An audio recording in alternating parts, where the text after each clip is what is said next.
Episode 2. Welcome back to Milk in a Bag. It's Andrea and May. And today we're going to talk to you about something that's really close to our hearts. Mm-hmm. And I can't promise we won't cry, but we're going to be talking about our first loves. Our first love. Yeah, I think everyone has one. And sometimes people may not realize that they had a first love. Yeah. You know, it's a very murky topic. It is. And also with the recent fires in California. Right. It hasn't been great for Butte County as well as SoCal. And I heard there's some other fires. Oh yeah, and there was one in Oakland nearby my workplace, That's actually. Yeah, it was very bizarre. You know, for the people listening to this, came across, do what you can. If you see a GoFundMe page of friends and family, give some support. I know I bought some pads and tampons to give to my friends for relief. Because just imagine you're on your period and there's a giant fire that burns everything you have, including your supply of pads. That would suck. That just goes to show how pads and tampons shouldn't be like a purchase. You know, that should just be a right, to be honest. And our heart goes out to all the families that I know that people even, you know, got stuck in their cars during this fire. Yeah, and it's terrifying. And I heard in the fire in NorCal, people had to abandon their cars. Yeah. Because the fire was just spreading too quickly. It was apparently, my sister said it was going 60 football fields an hour. That's crazy. That's insane. That's a wildfire, you know? And they called it a campfire. A campfire? Uh-huh. That started it, or that's what it's called? I think that's what it's just called. Jeez. That doesn't sound like a campfire. Yeah, I forgot why they called it a campfire, but I guess it's just that time of year. It's global warming is what it is. Yeah, I mean, last year it was pouring rain. Really? Yeah. I didn't even check the stats on what last year was like. The only reason I remember, because at this time of year, I found this umbrella in this parking lot when I first started working. And I was like, I found an umbrella. And it was a good quality umbrella. And I remember... budget friendly. I know, right? I was with a coworker, and the wind was so strong, the umbrella flew out of my hand and landed on someone's windshield. Oh my god. I don't know if it broke it. I just walked away really fast after that. You know what? Things happen for a reason. That umbrella didn't want to... It was meant for greater things, I guess. I'm just kidding. I mean, just your possession is great, but still. Okay. So... Yes.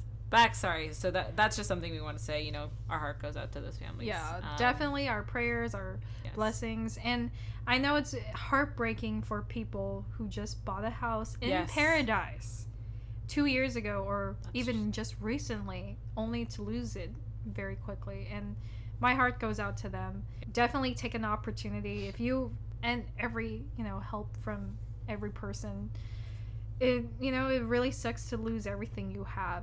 It's been a very rough year for the people of California. There's been a ton of fires. The political climate is not fun. No. It just seems like literally everything's going to hell. Like, quite literally. On that note, let's go on to talk about maybe something a little less bleak, but still on the same page of things burning up, like my heart. But yeah. So May, I'm really curious to know. I know you mentioned you gave us a little sneak peek of your first love, and I want to know more. I'm very curious as to how that happened, how you felt, how you feel today. I think I wouldn't say this person was the one that got away, but this person played a big role in figuring out my identity of who I am. And without this person, I couldn't imagine, being the way I am because of this person. And I won't say certain details for the sake of keeping it anonymous. And only 2 people actually know who this person was. Oh, wow. Besides you. Like, I showed you her picture. We will use the pronouns she for this one. It's just better. I'd like to keep it like anonymous in the sense. Unfortunately, it wasn't someone I didn't end up dating. But it turned out to be a blessing because it was a lot of it was something on my part I didn't do, and that was confessing my feelings. But we'll get to there. She was incredibly unique and talented. She loved doing theater. She loved doing art. She was very crafty. When it came to costumes, she had like amazing ideas what to wear, and she looked great in them. Of course she did. she could probably wear a paper bag and she'd look great. Yeah, you know what I mean? she'd probably even make like a leaning tower of Pisa with the paper bag some way somehow. And she was very, very creative. And I remember she went to college with her sister who was also attending there. I guess a relationship I can compare it to is maybe like the Gilmore Girls kind of thing, or maybe like I guess her and her sister, or okay, or maybe academically it would be like Olga and Helga, but no resentment. Who's Olga and Helga? From the Hey Arnold show. Oh, I thought there was only a Helga. Who's Olga? The older sister that the parents. Yeah. God. Wow, I need to rewatch Hey Arnold. Anyways, like her sister was like also perfect. Like she had a straight face, knew how to sing, dance, was very crafty. She went through some mishaps. She went through some unfortunate things, but she owned it. She came back on top. I think she graduated as one of the top in her class. Jesus. Yeah, so That's she awesome. was popping. Yeah. But going back to this person, I'll just refer her as she. Mm-hmm. She had this nice personality to her. Like she was very tender to people she was close to. Mm-hmm. And I was very thankful to see that side. And she was always very supportive. Even when she wasn't her parents' like favorite, she always was supportive of her sister and what her sister wanted to do. Yeah. But stood out to me was my gaydar and my intuition was going off like crazy. I knew she wasn't straight. She was androgynous, right? Mm-hmm. Very. There you go. That's kidding. There was something I couldn't figure it out at the time, but I knew she wasn't straight. Okay. But I knew a lot of how I felt about my identity, she could relate to it. Because we would have a lot of deep conversations. Like, we both pretended to be really into guys. Really? Yeah. That's so funny. Just to blend in. And, I was really stupid. I was 18, of course. And, I made this stupid choice. So I wanted to see if she would be jealous if I start talking about guys. As you would when you're 18, yes. She felt very uncomfortable when I started talking about how interested I was in some guys, and she really didn't want to go in that direction in our conversations. Okay. But I just wanted to see if she might have felt something for me. Yeah. And I think I was kind of scared to ask her out because at the time there was someone else interested in her. Mm. Both boy and girls. Did that discourage you? It did quite a bit because I felt like she was closer to I see. one of them. And I thought, man, they're gonna fall in love and I'm gonna be the person that's gonna regret not saying anything. Mm-hmm. And I remember one time we went to Japantown and it was like a very memorable thing. I think what amazed me was how she appreciated the small things. Mm-hmm. We went to a store. I forgot what was the store called. I'm like trying to remember. It's like Daiso. Daiso. If you guys don't know this, it's like a really cute little, has a lot of Japanese knickknacks and stuff. Very popular. She loved grape soda. That's why she went to Daiso. Yeah. Not for the pens. Nothing else. It was just the grape soda. And I love grape soda. And I just loved how she was like super like enthusiastic about these small things in life, things to me where I'm like, grape soda, really? But I'm not gonna lie, grape soda is good. It's delicious. Mm-hmm. Are you kidding me? I will drink Dimetapp. It's like grape flavor. Yeah. If I could. And I I was very close to admitting my feelings to her at the time. Okay. Because we were, this was funny. So we were like sitting in a train back to our university. You know, so I didn't know this at the time. We took an expressway. And what I forgot is that because we took an express train, and she forgot this too, because we both took the train quite a bit. This express train intentionally skips our stop. Right. So we're like, oh my gosh. So I was about to like admit it as we got off. And then we got sidetracked it a bit because we're like, why did it skip our stop? Yeah. So we ran off the train. We saw the bus going back up. Oh, perfect. Okay. So we booked it. We literally just ran. And then I forgot to confess to her. Oh, man. You know, it was just strange. Things also happen for a reason, maybe. Who knows? Yeah.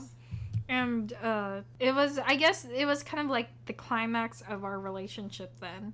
I didn't really interact with her the following year. I mean, we remained good friends. Yeah. Remained. For those who don't know, the past tense for remained is remained. I'm totally kidding. I mean, we remained good friends for the remainder of my college tenure. But it wasn't until I told one of my guy friends, he's a mutual friend between the two of us, right? And it was funny. At the time, I told him it was like 3 years ago, 5 years ago. Yeah, I don't know the math. But when I told him then, he said he kind of suspected something. I asked him the other day, and he said he didn't suspect it, so he probably forgot. Huh. But at the time, he said, yeah, I did suspect it, but he didn't really, like, react any further. Yeah. And, but then, you know, I've been texting him lately, and he said, oh, I had no idea you had some kind of interest in this person. Yeah, in this person or anybody, because you were just so hard to read. I remember before he did say I suspected it, but now I think... Now he changed the name. Yeah, he changed that aspect. But he did say he thought it was stupid I didn't confess. Because this person who I thought was more interested in her was dating someone else by that point. Yeah.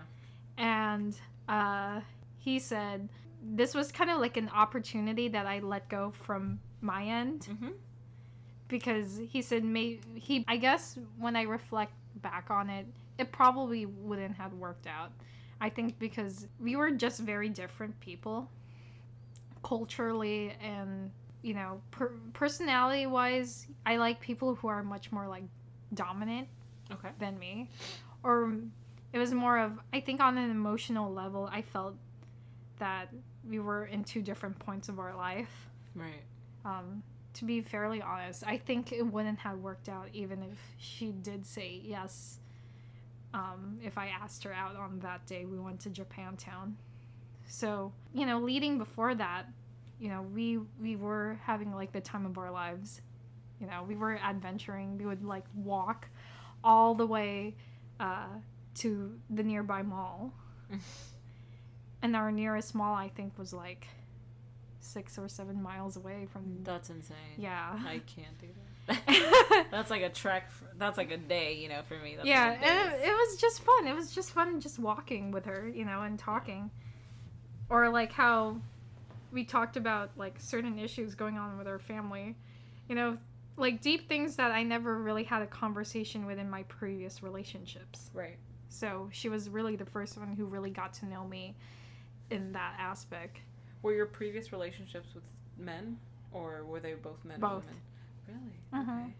But I think she was really that first one that, you know, I slipped out of my hands, but at the same time, it gave me an idea what I should have done. Yeah. And, I mean, today, you know, I wouldn't have had a good relationship perspective if it wasn't for that. Yeah. Maybe it would have worked out, but I wouldn't have known. But I like to think that it wouldn't have worked out, you know. Was she also Catholic? Or most people who go to your college, do they identify? Not necessarily Catholic, I would say. She kind of just blended in whenever she needed to with her family. She didn't feel like she really belonged. Okay. Because we both talk about how there was a lack of resource of LGBT centers or a safe space where she lives. And she said it's very hard because no one really truly understands that where she lives, who she really was. And I think I got to know her right before she went into that transition point. Okay. And I know it must have been hell for her, like, emotionally. But yeah, that's the story. So she wasn't out. Mm-hmm. Well, she was out, like, to friends. Yeah, but it wasn't. I guess the way to describe it, it wasn't really sexual identity. It was more of just her gender identity. Right. Okay. Yeah. I see what you're saying. So it's very. There's a lot of details like I left out in the story. Only for the reason I don't want to make a dead giveaway. It's something we haven't really addressed. And you and her, or? Yeah, it's something we've never addressed. And I think what makes the story different from a lot of people that I got to know and fall in love with is that I never had closure from this one. That's so hard. Yeah. And it sucks because we've moved on with our lives and we don't talk like we used to. And but would it be weird if one of you reached out to the other? I think it would be at this point, yeah. But I wouldn't mind it. Like, I would love to know what she was thinking. Yeah. I mean, it's always gonna live in your mind as a what if sometimes. A what if, yeah. But I'm glad that you see it in a way that's, like, a learning experience. And, no regrets. No regrets. Right? No ragrats. I don't know that. Yeah.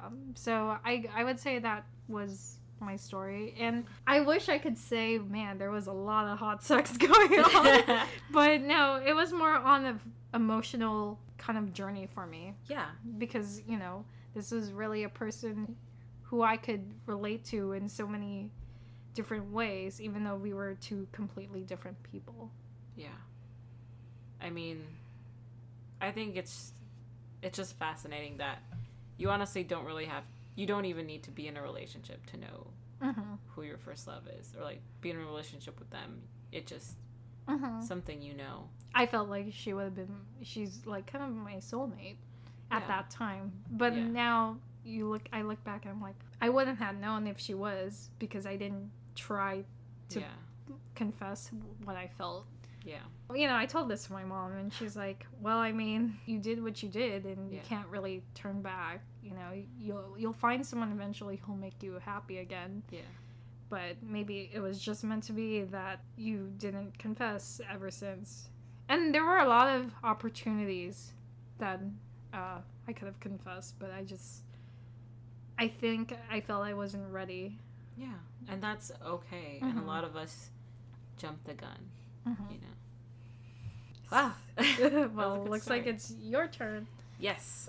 So, my first love was, I'm going to use an alias.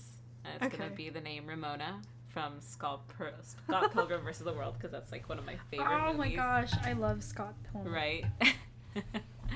Ramona was, if you heard the first episode of our Milk in a Bag podcast, you'll know that I described a girl in my high school as a girl who wore the burgundy American Apparel hoodie. And this is the same girl that I had the pleasure and honor of experiencing later in my life when I was at the ripe old age of 22. So for me... Sounds pretty ripe. So for me, I was 22 and I had no idea what my sexuality was. I was gearing towards...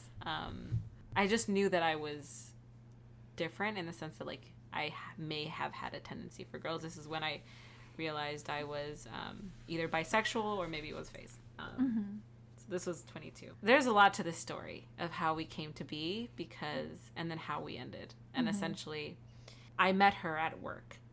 I was working somewhere. And I'm going to refer to her as her, she, the pronouns. Although at the time that's how she identified, and I know today she may identify differently, but I don't want to make assumptions, and I'm just going to go with what was said there. But I mean no disrespect. At the time I met her at work, she was the first person I trained, and I was a trainer at my work. And oh, yeah. So basically terrible beginning is like, don't get involved with people who you work with. Just kidding. No, it was great. I don't regret it. So she was the first person I trained with, and I remember her because I saw her in the break room. And May knows what I'm talking about because she worked with me. And I saw her at the break room. She was sitting at the end of the table nearest to the TV. And I was sitting at the opposite end. And she was wearing all black t-shirt, black jeans, and a black little cap. Oh, not surprised. Yeah, that's her style. And she wore, I don't remember what kind of shoes she wore. They were cute. They're my favorite. She had little feet. And I saw her, and I knew her immediately from high school. I knew it. Her face, you know. Obviously, you know, her hair was different. Her hair was short now, and before it was long. Oh, and, yeah. How did she look like with long hair? She looked great. Oh, course. I bet. But she looked very androgynous with the short hair, which is definitely something I value, I guess. It's something I find very beautiful. So when I saw her, I don't usually do this, but I was very comfortable at the time. I was very confident in myself at that time at my job. You know, I had just gotten the trainer position, and I was like, you know, I might as well say hello. Who knows if she works in my department or in another department, but who knows? Yeah. So I said hello, and I was like, hey, like, are you new? And we started talking, and then she went, and it was good. It was like we had a really good dynamic. She's so sweet, so incredibly sweet. Oh, can I say a certain detail about her? Yes. I remember when I first met her, I made her sandwich. That was like one of the first sandwiches I made. And she loved it. And she was like, you didn't forget cucumbers in my sandwich. Yeah. And I was like, yeah. That's something she would notice. She notices the little things, you know. It's very her. Very real. I could relate to that very well. And I didn't know how much she loved cucumbers either, but they're delicious. Hey, they hydrate your skin. Do they? Oh yeah, that's why you put them on the eyes, or whenever they do that mask thing. I'm not very girly. I don't do the cucumber on the eyes. But and so then she was due to, you know, she was clocking in after lunch, and she went out to go do the online training, and I ran out after she left, and I ran out to get one of the people who was my boss, essentially, and I told him, I was like, I need to train her. I want to train her. Oh, actually, now that I remember, I wasn't a trainer yet. I was training to be a trainer. Oh. So I hadn't gotten it yet. And I was like, I need to train her. Please give me this opportunity to like present myself. And it was essentially me plotting to get closer to her, whether it be it as a friend or anything. I mean, I had no experience with either or, so. And so I did. I had the opportunity to train her, and I trained her alongside a different team member. And I remember specifically, too, like, she was so cute. And then, she is cute, you know. She is. She's just a great person. And I remember I was teaching her how to refill bags in our department. Oh, okay. I was ripping open the bag, the bag for the bags. And I literally said, I was very goofy back then. I was like, I was quote unquote, just rip it open, rip it like you're ripping someone's shirt off. And I just like completely regretted it because I was so embarrassed, and her and the other person were just like, what? And I just said it because I was like, I think that was what I was thinking about her at the time. And then my heart broke because she was like, it was nearing the time that she was about to leave, you know, for her shift. And then she pointed out someone in the store, and she was like, oh, my partner's here. And I was like, heart sink. Oh no. But it's okay, Andrea.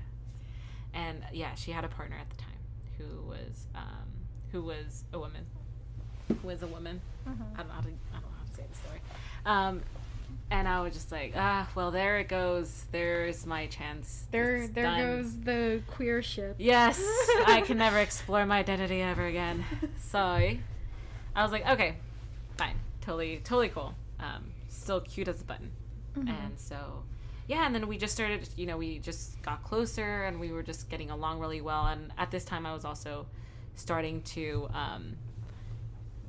get along with I was getting along with somebody else at my work, and he was a he, and we were just like very, I guess, playfully flirty, nothing serious. I started seeing him and I really, really liked him, or so I thought. And you know, he was the first man I was ever with. And okay. Yes, he was the first person in general, intimately, that is, sexually, I was with, and it was good. You know, it was good. Like the experience or like the relationship? The relationship was not good. The sexual experience was good. I think he was very. I told him like he was my first time, and he didn't believe me. He was like, "I don't believe you," and I was like, "Well, one, that's presumptuous. I am what I am," and he was nice. You know, he was nice for my first time. He was understanding and everything. Of course, there are things that I think he could have done better. Of course. Not just sexually, just like respectfully. So these weeks have gone by. I think it was like 3 weeks had gone by or something. So, I remember me and Ramona started getting really close as friends, and I went to her house, and we celebrated, actually, this time. She asked me to celebrate my getting, I just got to be a trainer at my department, and woo woo, yeah, woo woo, catapulted me into my career. And then so we bought some ciders from the Crispin ciders from where we work, and ooh, I like that. Yeah, and because I don't drink, and she doesn't really drink, and so we went to her house and had Crispin ciders, and then we were just having a really just like, was it just two of you? Yeah. Oh. Yeah. She invited, she was like, you know, I really want to celebrate with you, and I was like, oh my god.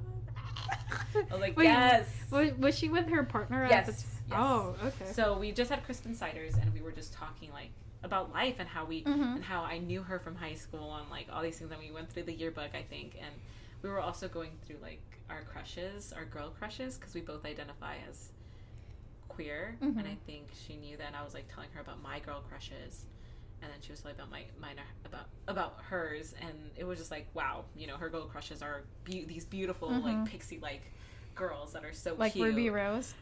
Yeah, essentially, just shorter. You know, like they're gorgeous, and I'm like, wow. Well, you know, I mean, if I didn't think we were gonna get together, we're definitely not getting together, because you know, I'm definitely not this girl's type. She's way too good for me. I'm serious. Oh God, it was so heartbreaking at the same time. But like, I knew she had a partner, so it didn't bug me as much, and I was also seeing this guy, so I was pretty content. So when it was like the blossoming between both of you, I will get to that. Oh, okay.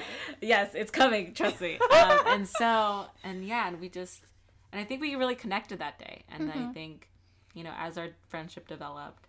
But I remember this one night I was in her room, and I loved her room, and she said she wanted to tell me something. Okay. And I said, okay, yeah. Like, I was just chilling, and then she said, she got really nervous. Oh no. Okay. Oh wait, no, I'm forgetting something. Okay, so then after that Crispin thing, we hung out at the park at night after, and that was our and this was our, like a second hangout, and she was like, and it was at the park where we live, and she was like we were sitting at the bench. It was night. The guy was texting me.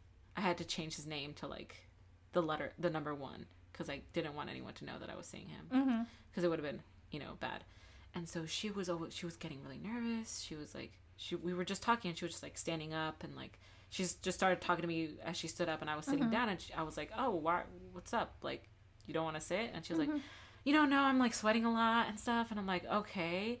And then she's just like really fidgety. Yeah. And so then we go in the car, because it was getting cold. And she was just telling me about like sort of what's happening with her and her partner, or like what happened to her in the past with the relationships. And I was like, to one, I was just like, someone did something not so nice to her, and I was just like, that's insane. And she's like, why? And I was like, well, because you're just so beautiful, I don't see how it's possible. And then she literally, I kid you not, she like stopped, looked at me, and was just like, It's as if no one ever told her she was beautiful before.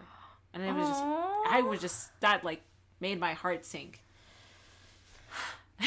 And then we called it a night. Later on, like in another hangout that we had, I was at her room, and she said she wanted to tell me something.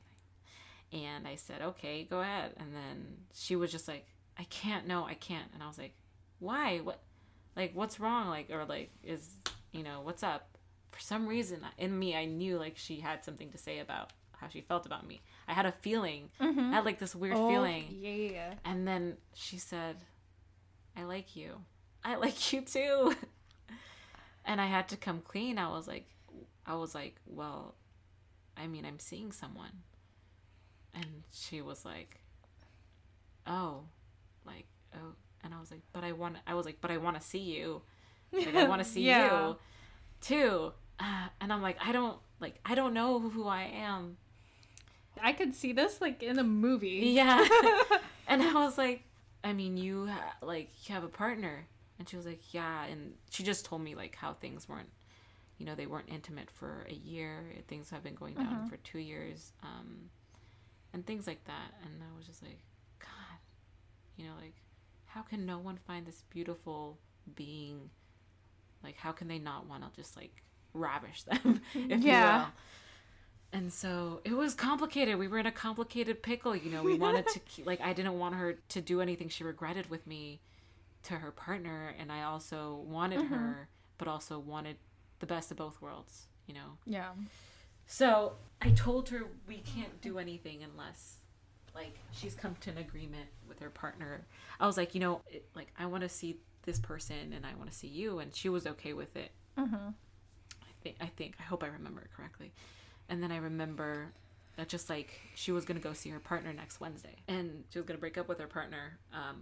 And I was like, yeah. And like if you still want to see your partner, that's fine. I'm willing, I'm willing to have an open relationship with like both ends. And then she was like, I don't think my partner would want that. I mean, to be honest, I was in open relationships and I found out along the way that it wasn't that fun. They're not. Let me tell you, biggest mistake, that I had. It led me to find out who I was, but it was it was a mess. It was a consequence. I could imagine. There was consequences. But in between that time of next Wednesday and the time that you told me, gosh, we wanted to just be together. And I was just, I hope this is okay to say. And I hope this doesn't hurt anyone. But I wanted to be as detailed as possible. But I know we were in my car. This was before she was going to go see her partner. And I just couldn't, I really wanted to just kiss her. You couldn't contain that. I couldn't. She's my first love, damn it. And I asked her if I could kiss her neck. Oh, I see where this is kind of going. And she said yes. Okay. So I kissed her neck. Kissed her neck. Just like, and then I think we moved to her room. Like, it wasn't anything crazy. It was just like, we were laying there. And then I was just like, it was fascinating. She's fascinating to me. Like, I started kissing her torso and I started kissing her neck even more. And then I slowly was making my way up to her chest. And then she said no. And I said, okay. And then I just laid back down and I turned my side to my left side. Yeah. And then she pulls me to her right side to face her and gives me the biggest kiss on the mouth. And it was amazing. That was the best kiss I've ever had in my life to this day. It was incredible. I saw her eyes. My eyes were open and then they closed, but I saw her eyes for a brief second and they were like pained and longing. And it was the most beautiful face I've ever seen. I could totally see that. Yes. It was incredible. She's very This story's incredible. long, May. This story's long. I love it. I hope so. I hope it's okay. And I had such a beautiful kiss. And I didn't want it to stop. We stopped. we stopped out after a couple minutes maybe. Uh-huh. And nothing further would happen until her and her partner split up. I think you made the right choice to let her end it. And were you ending yours, or were you gonna keep exploring and open? I was exploring myself still. Okay. I didn't end mine. Wow, she's incredible. She is. To let you. Yeah. Didn't come without a lot of baggage though. I could see. Yeah. Yes, and then next Wednesday came and went, and she broke up with her partner. And it was great.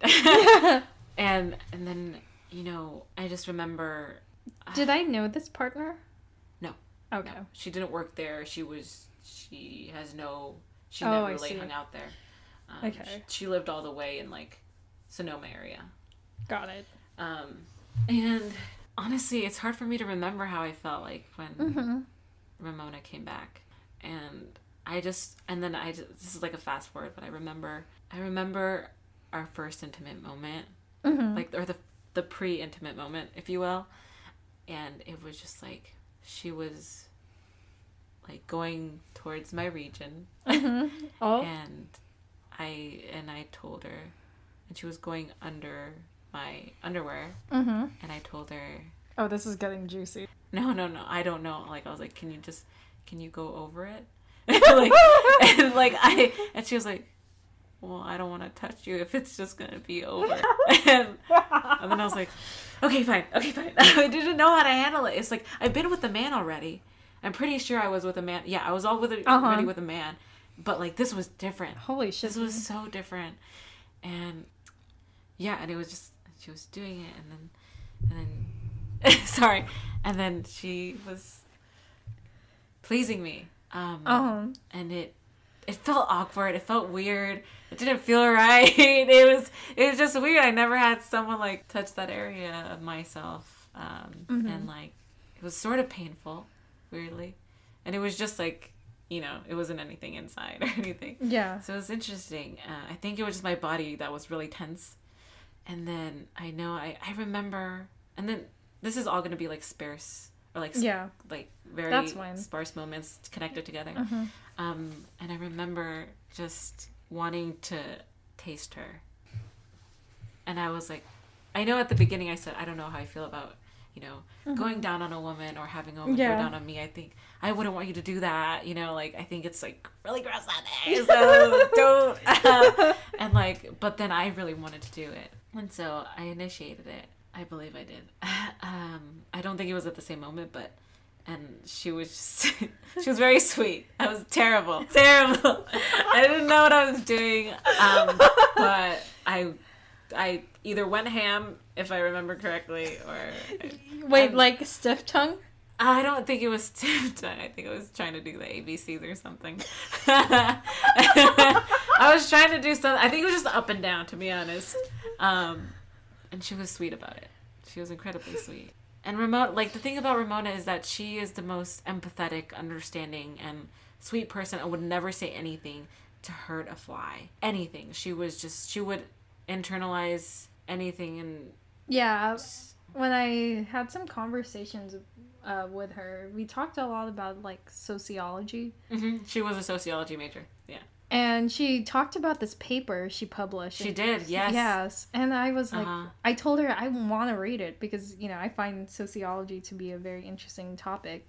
She was super happy about it, that someone was actually enthusiastic about her work, because it's hard to find that where we work. It was it was hard to connect to people that wasn't. She was very different. I mean, I'm very different. Yeah. Wherever I go, and I could relate to that, because she, like you said, she's very empathetic, and we need more people like that. Yes. In the workforce. I agree. And I'm glad she's out there doing great things. Yeah. And I hope and wish her the best, that she's doing great, because I really got to know her, Ramona. Yeah. And she's very, very sweet. The sweetest. I agree. And the kindest. She always said she's soft and strong. Agree, 100%. And I think her strength came in later. She was very soft. And yeah, and then I remember that. And then I remember a very distinct moment where I never used to take off my clothes, really, when we were intimate. And it was because of my own insecurities. Oh, I could relate to that very well. Yeah. And, you know, I thought I was this monster and I was ugly and everything. And, you know, I have those feelings to this day sometimes. But I do too. Yeah, it's hard. And I remember being under the sheets and not wanting her to take off the sheets. Oh. And it was like midday. And then she said this kind of thing. I was like, I don't want you to see me with the lights on. Or I don't want you to see me in the light. And she said, her face was so pained. There was so much pain in her face when she heard that. And she said, like, I'm pretty sure she said, like, what? Like, I want to see you. Like, I want to see you with the lights on. I want to see you with, like, in midday. I want to see your body. I want to see you. And I thought that was just... That's beautiful. Yeah. And she's just poetic in general. Yeah. She is... I agree. She is a walking poem. You know, she is a flower. She is a garden. She's everything. And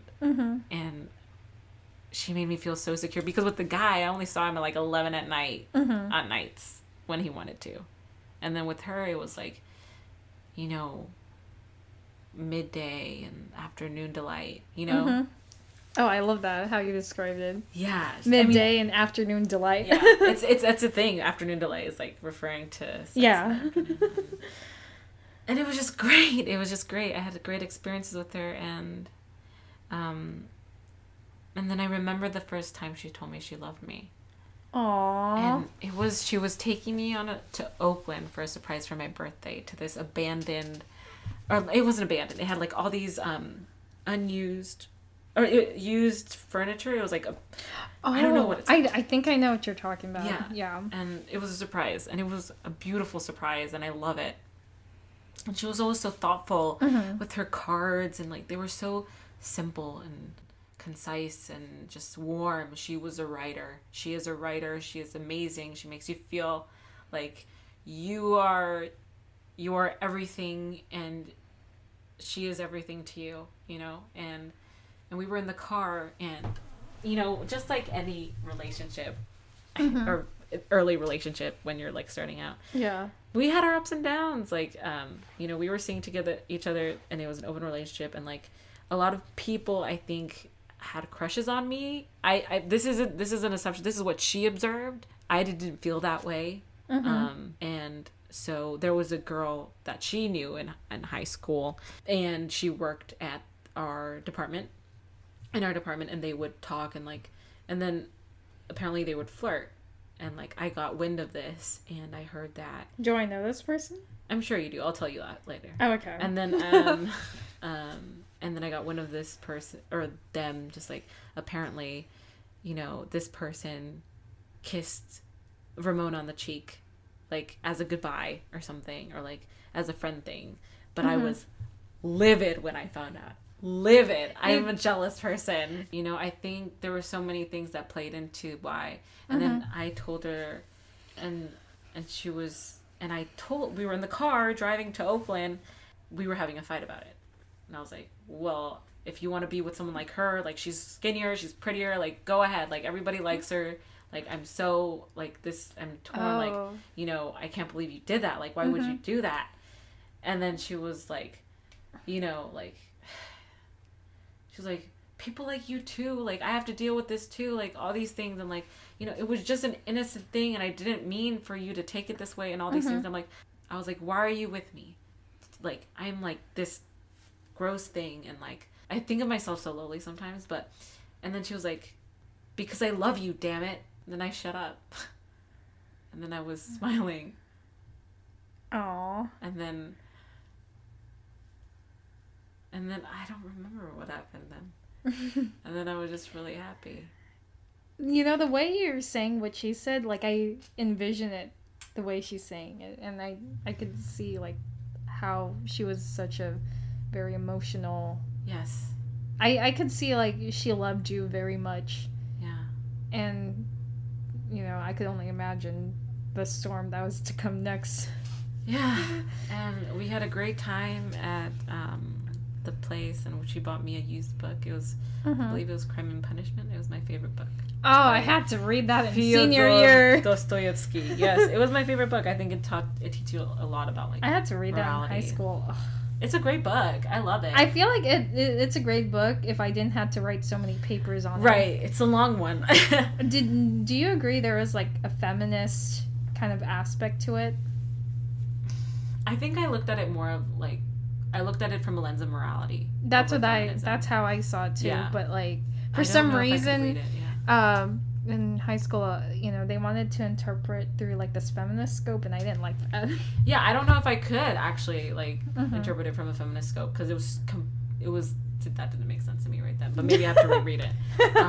Yeah. But yeah, so yeah, and then I was still seeing the guy. I don't know. I don't remember if I said I love you to her.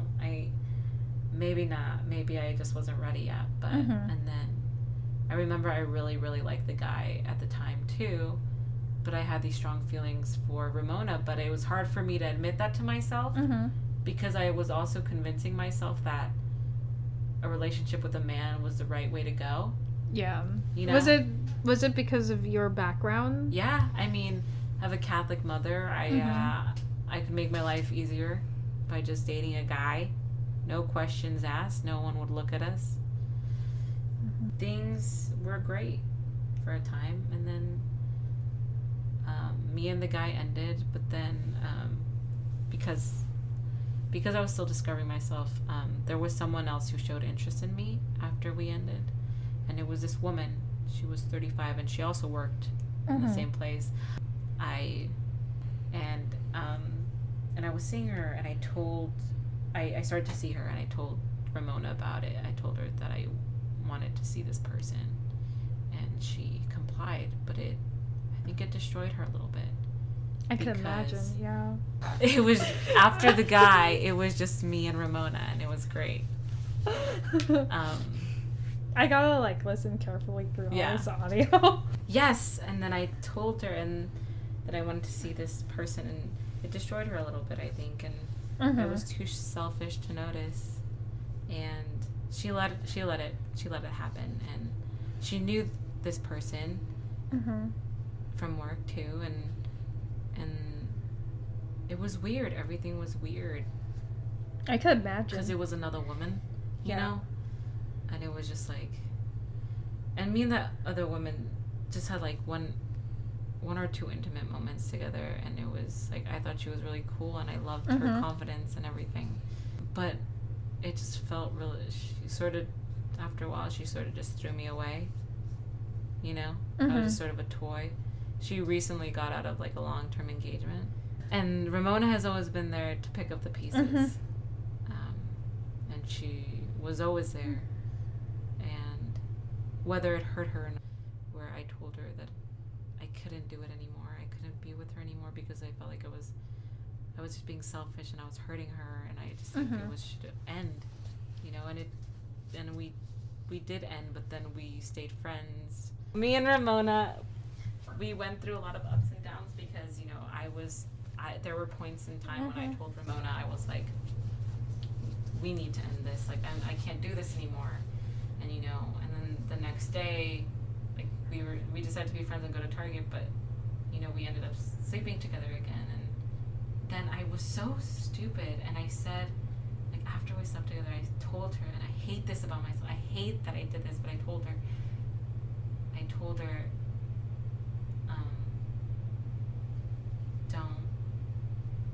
I hope you don't think this means we're back together.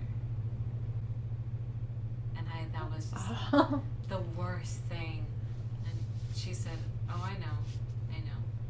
And I didn't realize how flippin' terrible that is. Like, that's awful.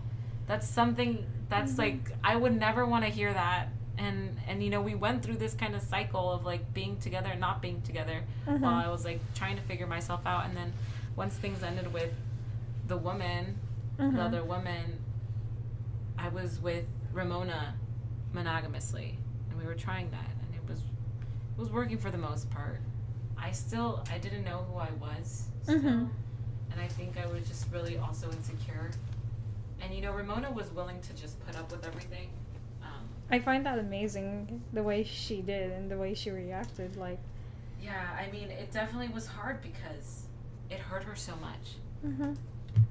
Everything hurt her. Everything I did. I wished I could be more detailed, but it was so much pain in her, and she didn't deserve it, and I didn't know how selfish I was being.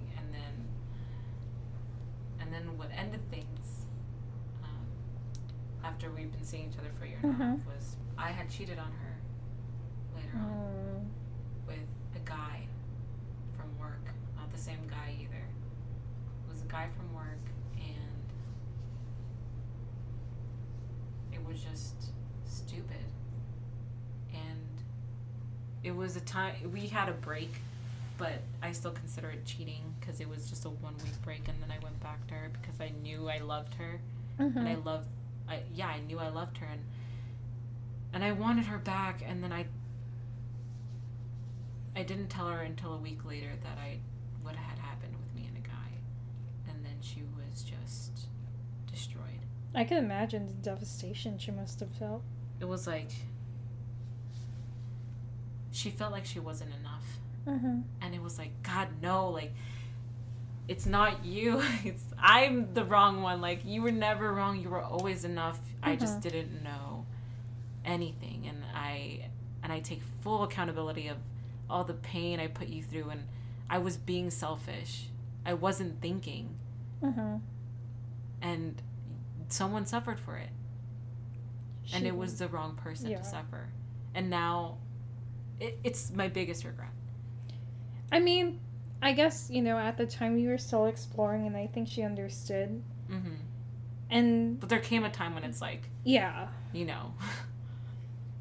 But, I mean, that's part of being in an open relationship. Yeah. And she was in it for the pretty, the ugly, the best moments, the worst moments. And, that's a huge lesson for anyone to go through. Yeah. And I think from both ends, that was a lot to go through. It was a lot. And I cannot blame her for, keeping me out of her life. Yeah. Because as much as I want her back in mine, it's just as even, like, not romantically either. I just want to just tell her how much she meant and how powerful she was. Pivotal in my life. My life is now in the terms of after Ramona and before Ramona. Nothing else. Like, she was a timestamp. She was that important. She was the life. Ramona. She was the Ramona. Yeah, and she's the one I let get away and I pushed away, and biggest regret, but we're trying to move on. We're trying to be healthy and happy mentally. So yeah, I just wanted also to just tell people, if you find yourself in a situation where there's a lot of regrets in your life, go to therapy, because you just have to learn to see it as valuable. And I don't think this whole event makes you, like, inherently a bad person. Yeah, that's what I think about a lot, guys, by the way. I don't think it makes you a bad person because, I feel like that was a whole different context compared to what you're going through now. At least now you're able to reflect it, and now you know what to do if you were in a relationship again, and this time with conviction, what not to do. I'm now a reformed, loyal person. Let me just say. But every young person, or I should say, a good majority of young people, go through very tumultuous relationships, and the turbulence is gonna happen at some point. Yeah. And I think the good part was you acknowledge your confusion. It wasn't like you did this behind her back. Although, you end up, like, being, you cheated on her. Yeah. I would say the lesson of it is now you know the consequences. Now you know the downside of being in an open relationship. And this is a very important lesson for any person to know. Yeah. Because it's just not worth it. It's not. It never is worth it. Because jealousy is bound to happen regardless. It's bound to happen if it doesn't happen immediately, it's bound to happen at some point. I mean, I'm sure, like, you know, there are people who can manage open relationships. Yeah, but keep it symbiotic. Yeah, but I think you have to know yourself. And I didn't know myself, nor did the, you know, other person know themselves. So at least you're able to acknowledge that, you know, it really created a lot of issues and ultimately ended your relationship with this amazing person. But you'll have to remember you're also an amazing person too. May knows I've been going through some stuff, and it's hard to come to terms with how you've acted and try to grow from it, but you know, you're right. I can't let this like destroy me, essentially. Yeah. Well, thank you guys for listening to this lovely hour-long Yay! episode. You know, and just to say, Andrea's story versus my story, we're both two completely different people. My experience was more of a first love, not necessarily a true love, while Andrea was both. Yeah, was both. Yeah. And, you know, our first loves, they come... You know, they come and go, or they stay with you forever, and you know that happens. That's part of life. Yeah. So this concludes our second episode of Milk in a Bag. Woo! Yeah, we did it. All right, thanks for listening. We'll hopefully have 2 new recordings for you next month. Sweet. Yeah. So maybe an upcoming holiday special. Yeah. Hopefully. Let's do it. Let's do it. Hope you guys have a wonderful night. We'll see you next time. Bye.